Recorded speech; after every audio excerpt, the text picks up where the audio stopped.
नमस्कार, स्वागत है आपका वंदे मातरम न्यूज पर। आपके साथ मैं हूं शारदा यादव। खबरों की ओर आगे बढ़ने से पहले नजर डालते हैं आज के सुर्खियों पर।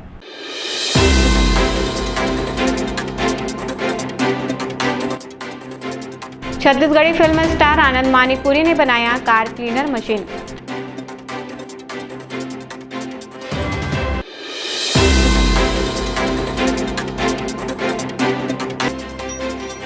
दिल्ली में ऑल इंडिया थल सेना कैंप में एनसीसी कैडेटों का शानदार प्रदर्शन।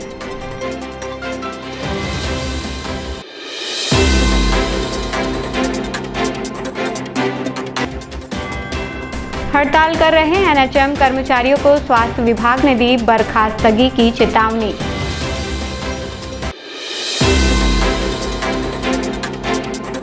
अब खबरें विस्तार से।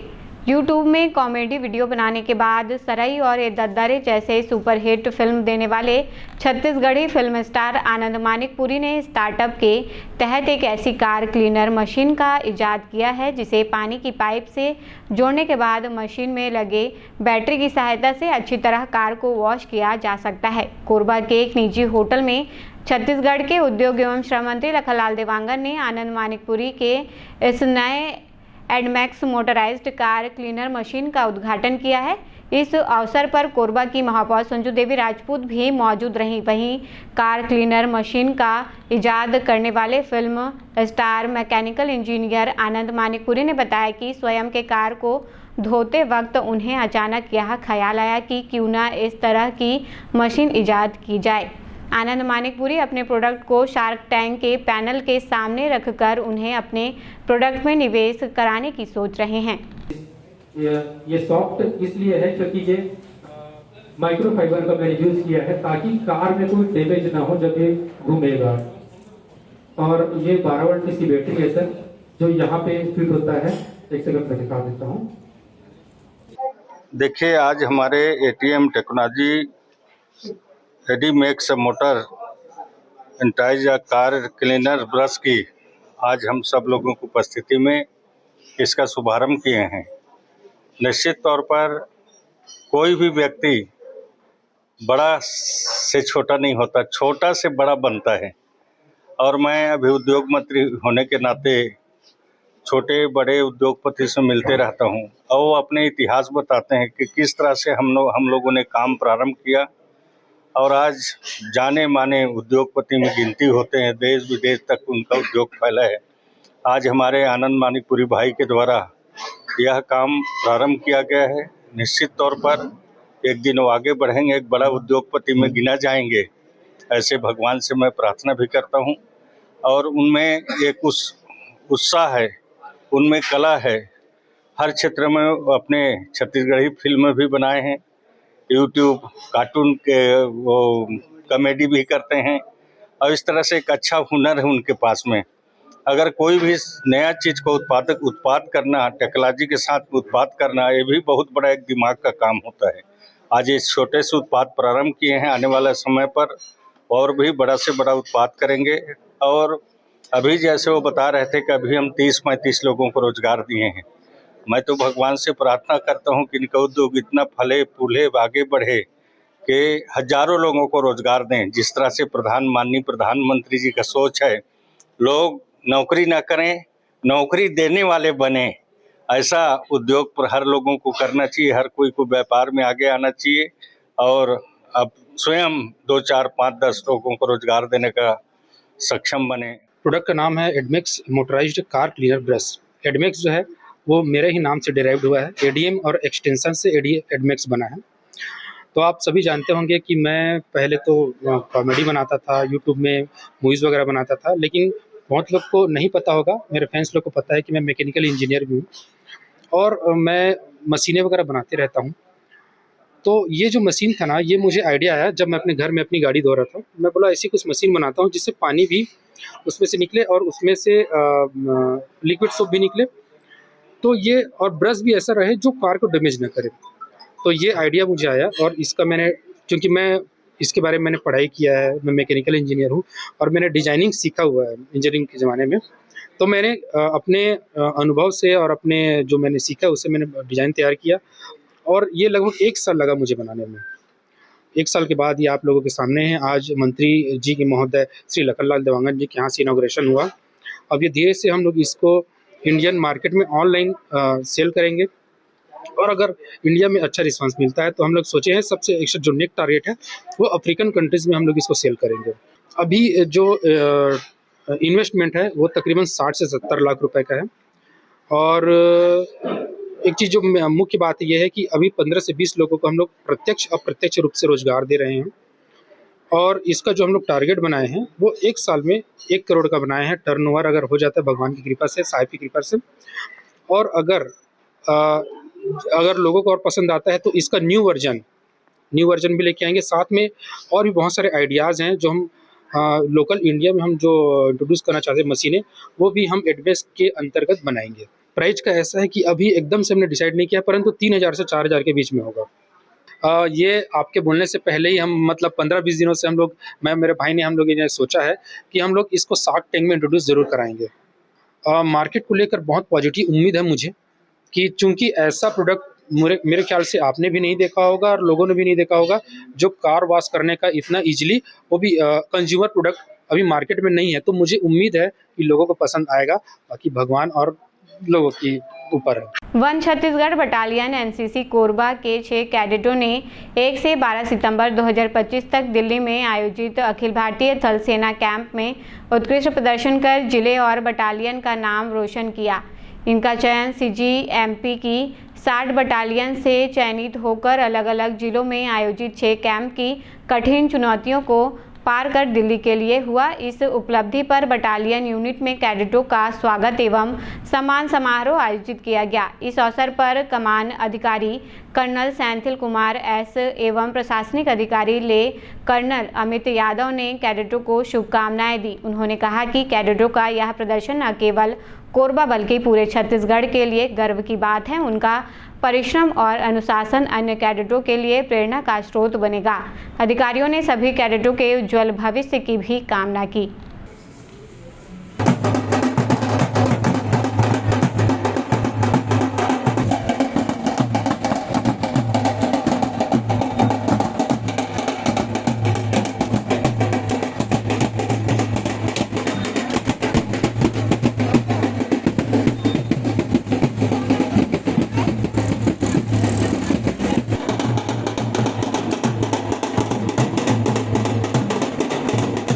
ये बटालियन से ज्यादा मैं ये बोलूंगा कंप्लीट नॉर्दर्न छत्तीसगढ़ का है, स्टार्टिंग में Korba, Janjgir Champa, Mahendragarh and Surajpur. Senior division NCC cadets both boys and girls. NCC में बहुत इज्जत वाले कंपटीशन 2 है, दैट इज आरडीसी एंड थल सेना। ऑल इंडिया लेवल में कंडक्ट किया जाता है इन द मंथ ऑफ सितंबर। इसके लिए बच्चे कंप्लीट छत्तीसगढ़ और मध्य प्रदेश, इसका करीब 50 से 60 बटालियन से बच्चे तैयार होके अपने जगह इसमें पाने के लिए लड़ते हैं। करीबन 6 कैंप्स होते हैं, हर कैंप 10 दिन का होता है। तो इट मीन्स इन्होंने 6 फिल्टर पार करके अपना छत्तीसगढ़ और मध्य प्रदेश को रिप्रेजेंट किया दिल्ली में, जहां दिल्ली पे 17 डायरेक्टरेट्स दैट इज 17 स्टेट्स अपना बेस्ट कैंडिडेट्स को भेजता है।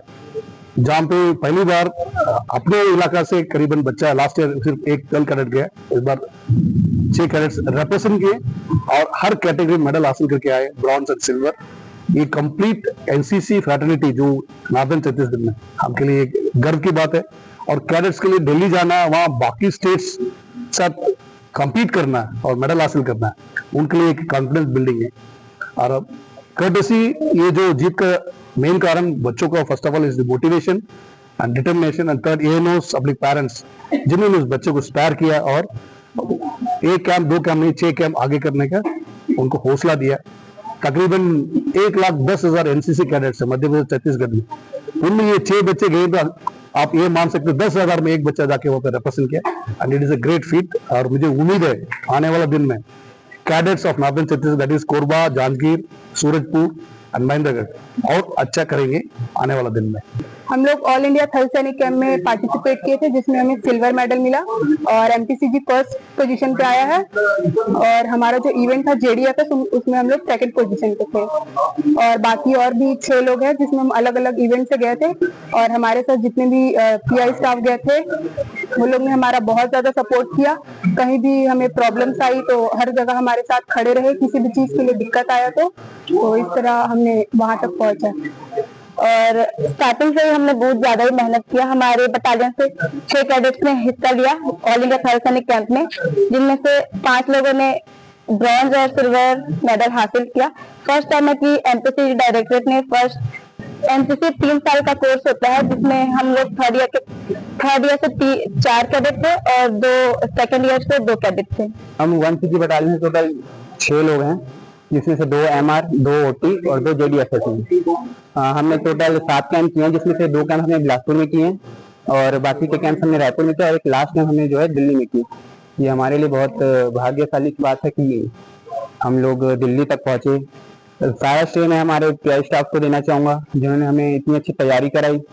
और एक ये भी है कि कैंप में दिक्कतें बहुत आती हैं, जो हमारे पीआई स्टाफ ने भी बहुत समय सपोर्ट किया है। हमारी मेहनत ने आज रंग दिखाया और अच्छी बात यह है कि हम 6 के 6 दिल्ली तक पहुंचे। छत्तीसगढ़ प्रदेश एनएचएम कर्मचारी संघ द्वारा 10 सूत्री मांगों को लेकर अनिश्चितकालीन हड़ताल किया जा रहा है। स्वास्थ्य कर्मियों के हड़ताल में जाने से आम नागरिकों को असुविधाओं का सामना करना पड़ रहा है। स्वास्थ्य विभाग ने हड़ताल कर रहे स्वास्थ्य कर्मियों को नोटिस जारी कर तुरंत कार्यस्थल पर उपस्थित होने अन्यथा कार्यवाही की बात कही थी। मुख्य चिकित्सा एवं स्वास्थ्य अधिकारी कोरबा ने बताया कि शासन द्वारा कुछ मांगों को माना गया है। ऐसे में हड़ताल कर रहे स्वास्थ्य कर्मियों को हड़ताल खत्म कर देना चाहिए। 16 सितंबर तक ज्वाइन नहीं करने वाले कर्मियों की बर्खास्त की प्रक्रिया शुरू करते हुए बर्खास्त का नोटिस जारी किया जाएगा।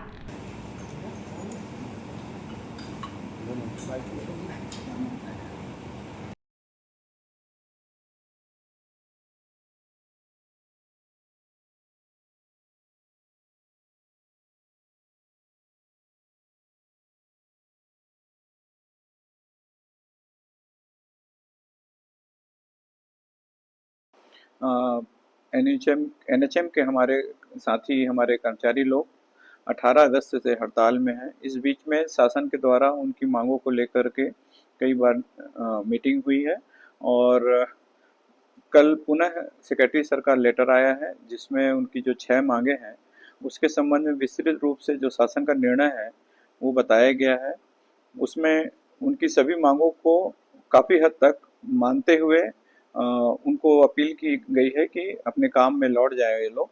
और जिसमें से आज 16 तारीख तक के लिए हमने लोगों को उनको नोटिस दिया है कि आज जो लोग भी हड़ताल से वापस आ जाएंगे, जो लोग नहीं आते हैं उनको फिर बर्खास्तगी की कार्रवाई की जाएगी।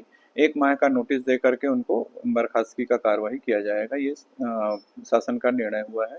इस संबंध में मैं सभी एनएचएम के कर्मचारियों से अपील भी करता हूं कि चूंकि शासन ने काफ़ी हद तक उनकी बातों को मान लिया है और जो कुछ पॉइंट छूटे हैं उसमें कमेटी बना करके निर्णय लेने के लिए भी बात लिखी गई है। तो शासन हित में और कर्मचारियों की चूंकि मांगे पूरी हुई हैं तो उनको भी आज निर्णय लेते हुए सभी लोग अपने काम में आ जाएं और कार्य को सुचारू रूप से चालू करें। कोरबा जिले में 720 लोग हैं, जिसमें से 616 लोग अभी हड़ताल में हैं। बाकी हम 158 लोग लगभग काम कर रहे हैं और अभी 4 लोग हड़ताल से वापस आए थे अभी 2 दिन पहले। आज भी ब्लॉक से खबर आ रही है कहीं कहीं से ज्वाइन कर रहे हैं, तो शाम तक चूँकि हम वेट करेंगे और अगर ये लोग हड़ताल से वापस आ जाते हैं तो अच्छा रहेगा। अन्यथा शासन के निर्देशानुसार कल हम इनको बर्खास्तगी का 1 माह के बाद बर्खास्तगी का नोटिस देना पड़ेगा। चूँकि लगभग 650 लोग काफ़ी बड़े अमाउंट होते हैं, निसंदेह कहीं ना कहीं कार्य प्रभावित हो रहा है, लेकिन हम अपने जो शेष रेगुलर के कर्मचारी हैं, कलेक्टर सर के द्वारा जो डीएमएफ में काम में रखवाए हैं, यहाँ पे भर्ती की गई है, उनसे सभी के साथ मिल करके लोगों को पूरी तरह से स्वास्थ्य सेवा देने का हम व्यवस्था कर रहे हैं और ब्लॉक में सभी को पूरी सुविधाएं मिल रही हैं। लेकिन निसंदेह हमारे साथी आएंगे तो हम और अच्छे से काम को करने लगेंगे। वार्ड क्रमांक 34 खरमुरा क्षेत्र में इंडस्ट्रियल एरिया का वेस्टेज पदार्थ निजी भूमि पर डंप किए जाने का मामला सामने आया है। जानकारी के अनुसार पाल सिंह कंवर की निजी जमीन पर औद्योगिक क्षेत्र से निकले अपशिष्ट पदार्थ को डंप किया जा रहा है।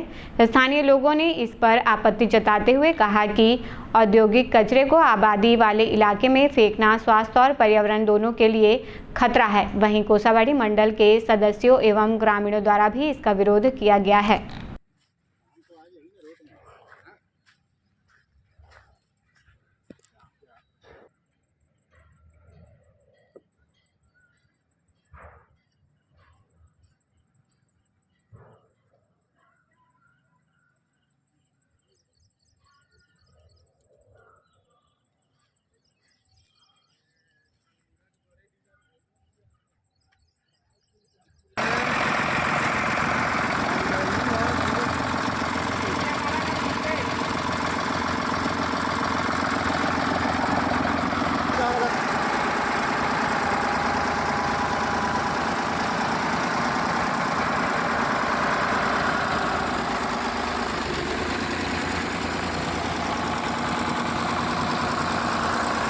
तो भरा है तन पड़े अच्छा, और बोल रहा है वो बोल रहा है मेरा जमीन मत खाली करो, उसको लेके जाओ। हम लेके जा रहे हैं, परमिशन कोई नहीं दिया।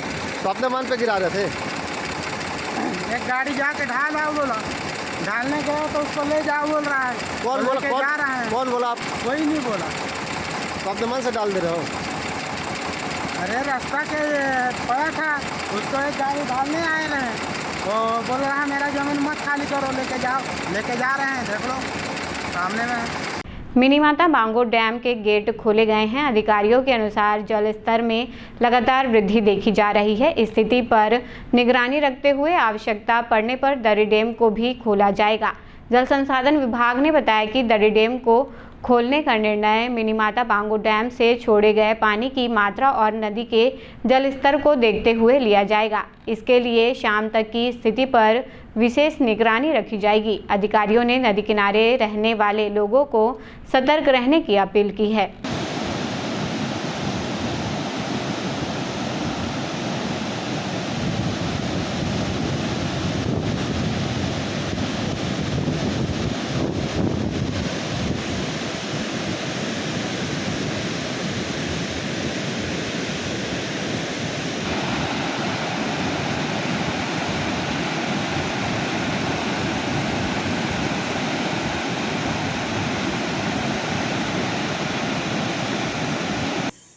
खुला है, वहाँ से पानी आ रहा है, लेकिन कितना आ रहा है वो जानकारी नहीं है। कितना गेट खुला है वो नहीं, बाद में पता चला। अभी तो 5 फीट चल रहा है, 6803 क्यूसेक। 2 गेट खुले? कितनी गेट खुली है? एक गेट खुली। और वो मैडम तो बोल रहे थे वो 5-6 बज जाएगा। सामान्य से कम है कि वो ठीक है, सामान्य है। ठीक है, जब वो पानी आएगा तभी गेट खोलें। अभी जैसे पानी आएगा वैसे खोलेंगे इसको। अब वक्त हो चला है हमारे खास और ज्ञानवर्धक कार्यक्रम बूझो तो जाने का। यहाँ आम जनता से जुड़ने का हमारा प्रयास है, जिसमें हर क्षेत्र से सवाल पूछे जाएंगे और सही जवाब देने वालों को दिया जाएगा आकर्षक उपहार।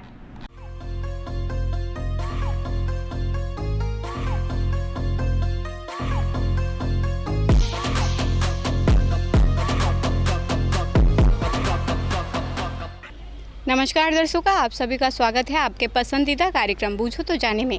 आज का हमारा सवाल है कि पृथ्वी का सबसे भारी फल कौन सा है। आज के हमारे विजेता को दिया जाएगा फिजिक्स वाला कोचिंग इंस्टीट्यूट की ओर से आकर्षक उपहार। तो आइए चलते हैं दर्शकों के बीच और जानते हैं आज के सवाल का जवाब। पृथ्वी का सबसे भारी फल कौन सा है?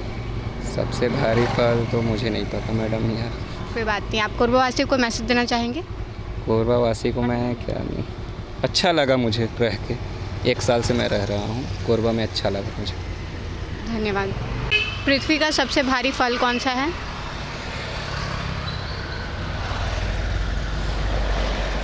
फल के बारे में पूछा है? पृथ्वी का सबसे तरबूज? नहीं सर, गलत जवाब है। कोई बात नहीं, आप कोरबावासी को मैसेज देना चाहेंगे? सबको नॉलेज होना चाहिए हर चीज़ के बारे में। धन्यवाद। पृथ्वी का सबसे भारी फल कौन सा है? कोई बात नहीं, आप कोरबा को मैसेज देना चाहेंगे? ना जी, हम कोरबा के तो रहने वाले नहीं हैं, अभी अभी यहीं पे आए हैं। कोई बात नहीं, धन्यवाद। पृथ्वी का सबसे भारी फल कौन सा है? फल पता है आपको? नहीं, फल नहीं पता। कोई बात नहीं, आप कोरबावासियों को मैसेज देना चाहेंगे? Stay safe only. ठीक, thank you.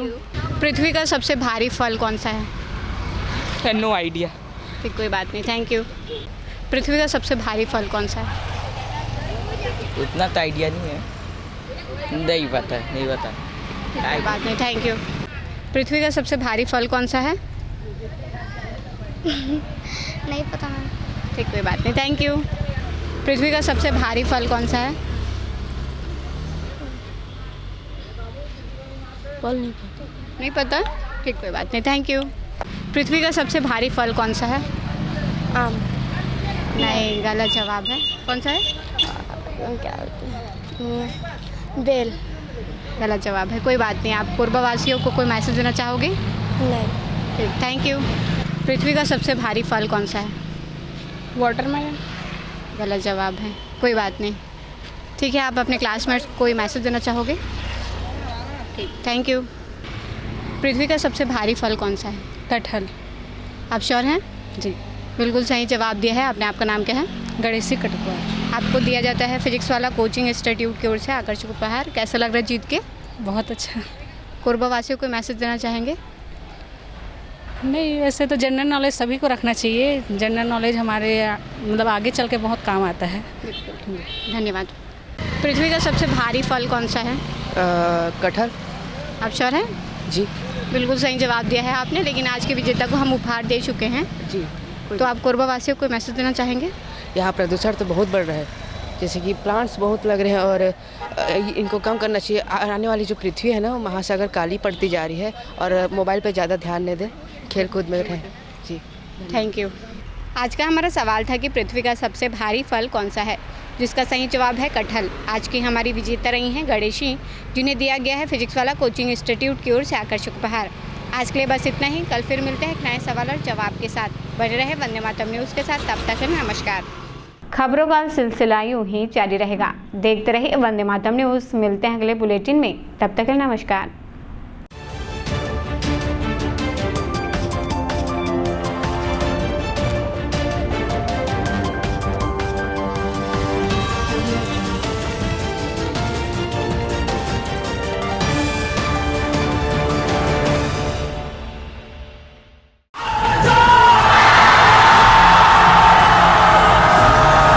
Foundation JEE NEET की तैयारी करने वाले स्टूडेंट्स और ड्रॉपर स्टूडेंट्स, अब आपके इंतजार पे पूर्ण विराम लगाने आ गया है फिजिक्स वाला आपके अपने शहर कोरबा में। अपने भविष्य को लेके चलिए एक सही राह पे फिजिक्स वाला के साथ। तो तैयार हो जाइए ऑफलाइन एजुकेशन में रिवॉल्यूशन के लिए। हमारा पता 2nd फ्लोर शांति हीरो शोरूम, कोसाबाड़ी चौक, कोरबा, छत्तीसगढ़। फिजिक्स वाला विद्यापीठ पाठशाला, पढ़ लो चाहे कहीं से, मंजिल मिलेगी यहीं से।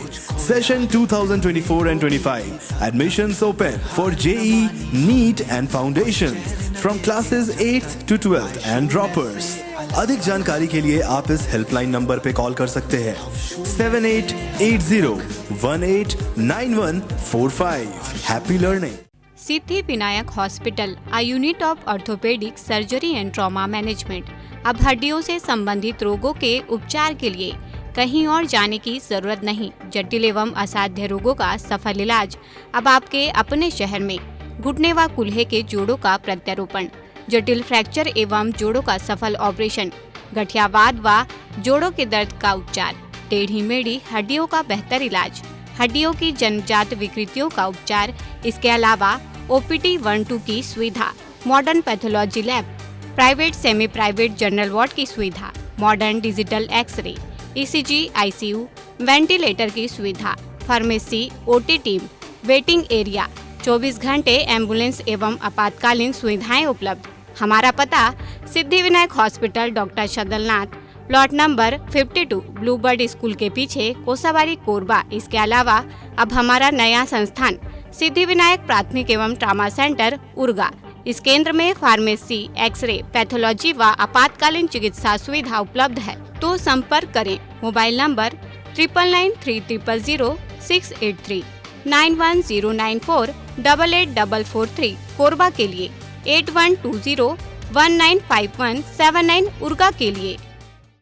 हेलो फ्रेंड्स, दोस्तों अगर आप भी अब 2025 में अपने घर में 3 किलोवाट यानी कि 3000 वाट का कंप्लीट सोलर सिस्टम लगवाने का प्लान कर रहे हैं या फिर लगवाने जा रहे हैं, तो आप 100% सही डिसीजन ले चुके हैं।